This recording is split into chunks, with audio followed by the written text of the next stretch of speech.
Oh, it's all about girl power currently at the Polk Museum of Art. Dr. Alexander Rich, who has recently been named executive director and chief curator, joins me with a preview of their newest exhibit on female artists from the 80s and 90s. Good morning. Good to see you again. Good to see you Welcome too. back. Thank you. Thanks for having me. You've had a little bit of a promotion since the last time we saw you. I did. Congratulations. Thanks. I appreciate it. It's very exciting. I have a wonderful team at the museum, and I've been there for 2 years as the curator, and now it's really exciting to step into the leadership position. Yeah. Well, and remind everybody about what it is that the museum does there, because again, I think it's nice. There's all these places I feel in the Bay Area that some people go, wait a minute, I didn't know this was there, and this is free admission. It's free admission every day of the week that we are open, and we are a gem of Polk County, but also of the Central Florida community, and I don't think enough people know about us, and we are trying to do really big and bold things with our exhibitions, bringing really well-known artists, trying to feature female artists in our collection, and we run great programming and summer camp programs and educational programs,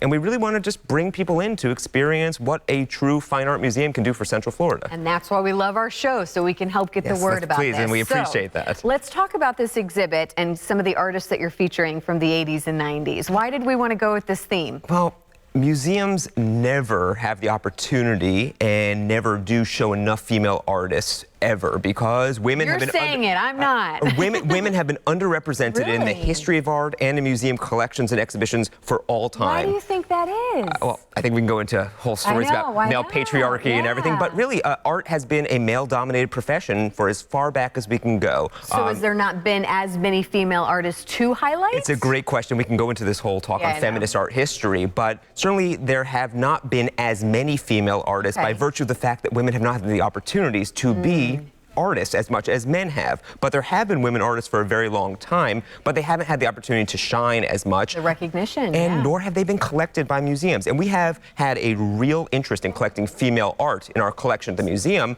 but we really want to showcase them in particular. So we thought to do, well, why don't we pull out two important decades of the 20th century, and we have strong showings of artists in the 1980s and 1990s who are women, and so we're featuring them. And we've had great feedback on the show, and people can discover artists whose names they may be familiar with, but also discover brand new artists right there that we always have in our permanent collection, but don't show often enough. So is there a particular type of art that was really kind of that females tended to gravitate towards in the 80s and 90s? I mean... Luckily, no. And this is the exciting thing about pulling out specifically female artists. Some women artists will focus on specifically female themes or see the world through, obviously, female eyes. But the best part of it is that there's nothing that inherently distinguishes female art from male art.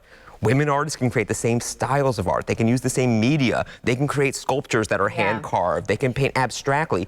But there is something to be said about looking at them in a singular way without having to have men on the walls next to them. It's important that we do that, and obviously if we think about lots of conversations recently in the world, it's important that we spend this time focusing on women whenever we can. Well, and it's interesting that you thought up here that we were talking about, you know, looking at the lens through a woman's. I mean, everyone's going to have a different perspective, and this is just a great way to show that as well. Exactly, and it's perspectives on everything from women looking at other women, women looking at men, women looking at total abstraction, women looking at metal sculptures, wall sculptures. So really what we're seeing is the breadth of ways in which women can look at the world and create art, but also you realize that each one in that show is a female artist. So is there some sort of slant? So people can approach it in all different ways, and it's great because it showcases also how strong a collection we have. How long is this exhibit going to be shown? So we have it in two parts. We have one installation that focuses on women artists of the 1980s, and one installation which is women artists of the 1990s, and they're in adjacent galleries.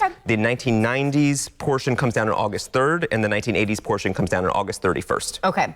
And we have other exhibitions up at the same time as well. We have a diorama show featuring artists in dioramas in studios from the past. That stays up through the end of July. Okay, well, good deal. Well, thanks so much for coming in this morning. Keep us posted on what else you have down the pipeline.